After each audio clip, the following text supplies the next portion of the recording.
Hey, you. Welcome back. My name's Jack, the snack that smiles back. You must be here to find out who the a-holes are today. Well, I'll provide the stories, you provide everything else, and let's get started. This story is a bit of a two-parter. Am I the a-hole for forcing my boyfriend to do the dishes? I'm lactose intolerant. Every time I make tacos, my boyfriend always makes jokes about how I'm disrespecting Mexican culture by not having cheese in my tacos. I've told him multiple times I'm not going to give myself the poops just to make him feel better about my friggin' tacos. He's not even Mexican. He's white. This came to a head last night when we were having tacos again. I got up to go to the bathroom, and when I came back, I noticed my taco looked tampered with. I go to inspect, and lo and behold, there's freaking cheese buried underneath the other ingredients. I told my boyfriend he was a raging D-canoe and went to bed, leaving him to do the cleaning up. I still haven't spoken to him all morning, and he's complaining about how I forced him to do the dishes because normally I do them. Am I the a-hole here? You're dating a child. Why does it matter if you put cheese in your tacos or not? They're your tacos. To tamper with your food knowing you have an allergy is insane and childish. On top of that, he has the balls to whine about doing the dishes. Does he expect to never do another dish because you usually do them? Go find yourself a man, Nata, and dump that mother flippin' a-hole. Honestly, that's an insult to children. So, upon first glance, it seems quite clear that the boyfriend here is quite an a-hole. He is beyond the point of simply ignorant in the way he's behaving towards her, by pulling such childish and crude pranks on her that would cause such physical discomfort. Oh geez, my mic is popping a lot, sorry, let me fix that. If anything, cleaning up the dishes is a light as hell sentence, especially considering it seems like it was maybe a pan or two and some plates? Anyway, that's the previous story, about a month ago, and today we got an update. Hey guys, I just wanted to update this and let all of you know some big changes have been made at my place. I showed the original post to my boyfriend, and he completely blew up at me. He insisted that I didn't give the full picture when it comes to our division of labor, which I guess is true, but that argument escalated to the point where he left to stay with his brother. Not even 3 days pass before I get a text from one of my friends asking me what happened. I was surprised, as my sister is the only person I talk to about or our fight, and it turns out my boyfriend was out trying to get laid while I sat at home crying over his stupid butt. I called him and told him we were done. Our lease is up in November, and I asked him what we should do about rent. He blocked me. I called my parents in tears because I didn't know how I was going to make ends meet, but thank the lucky stars my dad is a bro, and threatened to take him to small claims court, so the D-canoe himself sent me just enough money to cover his portion until November. It sucks. Breaking up sucks, but thanks to everyone on here for preventing me from kicking this can further down the road. It needed to happen at some point. Now, for tonight's dinner, I'm making tacos. There is no cheese in my apartment. All is well. This story by Throw a Breath 333. Am I the a-hole for telling my girlfriend her bodily autonomy weighs less than my physical health? So I kind of feel stupid for asking this, to be honest. As a bit of background, I, 21 male, and my girlfriend, 20 female, are in a relationship for roughly a year now. I had asthma ever since I can remember, and I react strongly when exposed to various deodorants or perfumes. For those who don't know, imagine feeling like you would suffocate but cannot die, so you just sit there vibing while desperately trying to breathe. Like you just wheeze your butt off and wish you could just yank someone else's lungs and implant them inside yourself. Oh, well, that's not a horrifying image. Anyways, in most cases, it's the cheap ones I react to, and mostly it's female fragrance. Now comes the part with my girlfriend. She has this one perfume. Funnily, it isn't even a cheap one, which she really likes. The only problem is that I react pretty strongly to this one. I mean, her presence is enough to kick off my asthma, and in most cases, I have to leave the house and use my inhaler to get back on track. I mentioned this a few times to her, but she still uses it. She even applied it next to me while we were in the same room, and I think you know what happened next. All fine to this point, just that one little incident. After that, I asked her if she would stop using it, or at least use it less, and when she does so, if she could do it in the bathroom. Well, she was a bit ticked off at first, maybe because I became a bit snappy under the fact of, I don't know, literally suffocating, but agreed she would do so. Since then, nothing happened. Forward to a few weeks ago, I was at her place while we were getting ready for a birthday party. All of a sudden, while I just tied my shoes, I got hit by this one perfume again. Without a word, I stood up and immediately left the room to use my inhaler. The second I came back to normal breathing, my girlfriend asked me what was wrong. I told her in a half-yelling, half-wheezing voice what was wrong. She then proceeded to yell back at me, and saying some stuff about how this is her place and it is her body, so she can do with it whatever she wants. I needed a bit of a moment to process this, to be honest, and after that I just told her to frick off with her bodily anatomy stuff and that it doesn't matter when it risks my physical health. She then told me to get out, as I did, and said some stuff about how I was abusive, the frick and all. Naturally, I didn't go to the birthday party, but the next day I woke up to a bunch of messages of mutual friends between us saying that I am the a-hole and I would be controlling, and basically the same stuff my girlfriend told me. Now seriously, I don't think I'm the a-hole, but I want to hear it from other people, so yeah, please, feel free to judge as you want. P.S. I apologize for yelling at her, it's just that my brain doesn't function in these kind of situations. What the frick? You need to get out of there. She clearly does not care about your health. After telling her repeatedly that it is dangerous for you, totally Natar. I don't have asthma, but I get migraines and sometimes an allergic reaction triggered by most perfumes, aftershave, aerosols, including spray antiperspirants, etc. Is it inconvenient for anyone who cohabitates with me to have to give all that stuff up? I imagine so, particularly having to stop using antiperspirant spray and switch to a roll-on. Yet somehow people who care about me manage to do it. Like, golly gosh, who knew that if someone was actually genuinely considerate, they'd not do it? Ooh, that sounds so unrealistic. For the OP, I found that I can handle light eau de toilette style scents, L'Occitane specifically. I probably pronounced that wrong. Breaking up with someone who doesn't care about your well-being is probably the best idea, but if you're hoping to continue the relationship, it might be worth seeing if you can find any light scents that don't trigger a reaction in you. Something you can wear that won't cause me to flee the room is an excellent gift. She clearly doesn't care about you or the fact that you literally cannot breathe because of her perfume. If her bodily autonomy is so much more important to her than letting you breathe, you should let her take that bodily autonomy elsewhere, far, far away from you. Your health is more important, and you should leave a toxic person who calls you abusive and controlling for wanting to literally breathe. Also, she's manipulative. Your mutual friends are probably ill-informed and don't know your asthma kicks in with a single whiff of her perfume.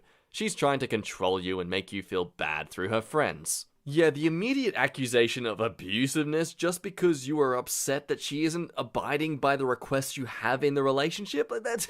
come on. In other circumstances, I can understand, but Jesus, lady, he snapped at you because he literally couldn't breathe. That is like such a big difference between that and saying that you can't hang out with male friends anymore. They're two different things. Natar, good sir, honestly seems like she's caring more about smelling good than you being able to be around her. Clearly she's not ready to be in an adult relationship, and you should save your time by just ditching it as well. I know, I hate to be those kind of people on Reddit who just say, dump them, get rid of them, straight away, but honestly, it doesn't seem like she's good for you. Hey, so listen, my name's Jack, I'm the voice you've been listening to. Just wondering if you could like and subscribe to this video, well, this channel, technically. Why do I keep saying that? Anyway, until you do, I'm just gonna do something a bit uncomfortable until I see you like this video, so. Is it working? I'll be honest, I actually can't tell. I'm not an ethereal being. I can't read these things. I'm just gonna trust you did. If you didn't, and you just found that weirdly arousing, I'd seek therapy. This story by Suitable Mind. Am I the a-hole for being mad at my friend for throwing away my tonsils? My female 23, friend/roommate, male 32, was cleaning out the fridge today and threw away my tonsils. I had a tonsillectomy 2 years ago, and the doctor let me bring them home in a plastic container. I've been storing them in the fridge since, and I'm just really upset about this because he didn't even ask. I can't get them back because he'd already put our trash down the chute. Now, he had previously mentioned a few times that he found them gross, but knew I was keeping them as a unique keepsake and that I felt they had some sentimental value. I confronted him, and he told me I was being immature and ridiculous. Am I the a-hole for being upset my best friend threw my tonsils away? Yatar, they are a biohazard, and you stored them with food? No. What would happen if someone accidentally knocked them onto the floor and the container broke? You can keep stuff like your tonsils, but you absolutely should not keep them in the fridge with food. Info, did you ever think maybe the fridge, where people keep their food, is super gross place to keep that? You've probably been making your roommates uncomfortable with that the entire time. They were in a plastic container and not touching anything, and they didn't smell, so I figured it was fine. Everyone sucks here. Storing old body parts in the fridge is super gross, and the fact that you kept them in there with all your food for 2 years is really, really weird. He even asked you to remove them and you refused. Not cool. Imagine if he was keeping something you found disgusting and unnecessary in your fridge. Like, for example, I don't know, a fecal sample? Perfecting compost.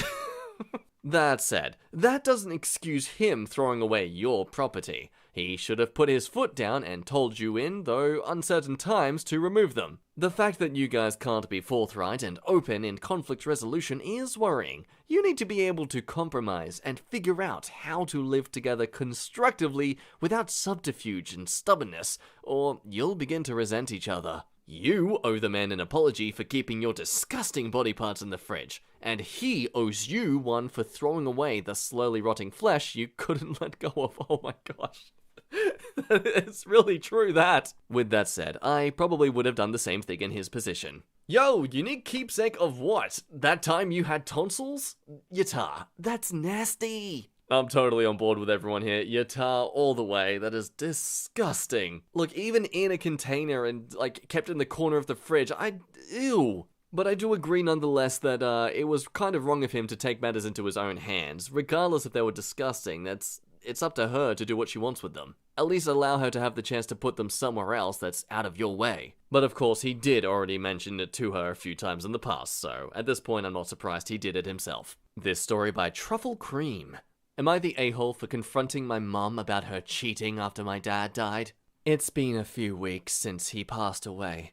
She's an incredible manipulator who's been emotionally abusing my dad and I for years, and has been in a long-distance relationship with some guy over the internet for the past 2 years. She dragged him halfway across the country to travel during a pandemic against mine and his wishes.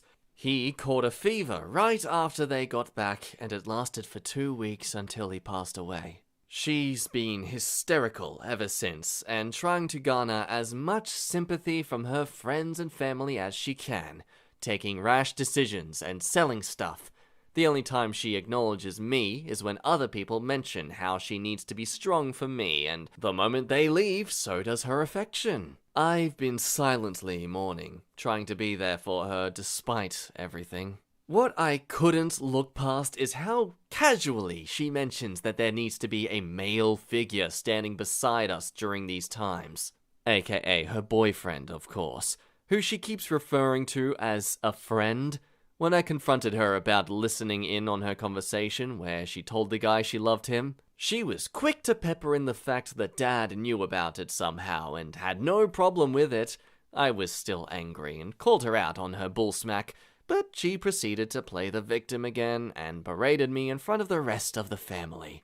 Now, anytime I even bring up the stuff she did to Dad, she starts being defensive and puts me down in front of the family again. I'm not quite sure what to make of the situation really, since all I have left now is her. Nata, your mum is displaying appalling behavior, and it may be time to distance yourself from her and limit or cut contact if you can. I can easily see the abusive behavior moving to you if it hasn't already. Assuming that you're old enough, get whatever inheritance you have and get the heck away from her. She's uber toxic. I am, but the circumstances I am in wouldn't allow me to leave until a few years later. But I'm definitely planning on cutting ties with her once I get the opportunity. It's just gonna be extremely difficult coexisting with her for the time being. Not all are straight to assume she's the villain here, though. Dude, don't listen to Reddit. She is messed up for cheating, but she wanted to have fun and her stupidity got her husband killed. He obviously just died, and she knows it's her fault. She is not going to be mentally there. Just let things cool off and talk with her. I would keep space, but cutting off a loving family member who made a stupid mistake doesn't sound right. Reddit is filled with lonely people, and they want people to leave family because half of them destroy their relationships with their own. OP, please, don't listen to Reddit. Just give it some time and talk with her. She knows she messed up. Just don't bring it up right now because the wound is still very, very fresh. You're the a-hole. Sounds like she wasn't cheating. Your parents were adults with some kind of understanding. You don't understand it, but you don't need to. Mum is allowed to grieve for the husband she lost still, even though they weren't monogamous. Oh, she definitely was. I'm from a third world country. We don't do non-monogamy here. He just loved her too much to say anything, but he was miserable regardless. She literally made him want to die. I was about to consider this option too, with regards to maybe they had an understanding, but I guess with that extra info, either they are doubling down on their opinions of the mother, or that's some info that really highlights just how bad this mother was. Nata, your mum is clearly very selfish and manipulative. I would move out and cut contact ASAP. Doesn't sound like a relationship you can save if this is her reaction to being called out on her BS. She needs to lose you to be able to see how terribly she has treated you, and even then she might not see that, in which case you don't need her. So there's a few counter-opinions to this whole piece, but what do you think? In the circumstances that occurred, definitely Nata and Yata to the mother because, well, she's the one who caused this all to happen, and the fact she seems to want to avoid confronting it, no, not healthy, either for her or for you. But I am kind of on the fence as to whether or not she's completely the a-hole for the way she treated her husband. After all, there's a difference between taking advantage of someone because they were too afraid to say no, versus getting approval from someone because they didn't have enough of a spine to say no. I feel there is a bit of bias in the OP's post, especially since the father's death is so recent. But overall, I'm gonna say Nata for your decisions in the future, because even if your mother was completely innocent and having this second partner, the result of her actions have still affected you badly, and I think you need your own space in the meanwhile. Oh, you're still here. Oh, hi. What? Okay, well, look, if you're here, you might as well have made sure you liked the video and subscribed. You have some weird thing going on between us here if you haven't already. Come on, stop being such a tease. Make it Facebook official. In this case, YouTube official. I love doing the content, and I'd love to hear your opinions. Again, always leave your stuff down below. I do try to read them. I don't always get notified of the comments, so I may miss a few, and I apologize in advance. To those who have already subscribed to me, thank you so much. It honestly means the world. Well, that's the end. Be sure to check out some more stories on the channel while you're here. And I guess until then, I'll see you for the next one. Bye-bye.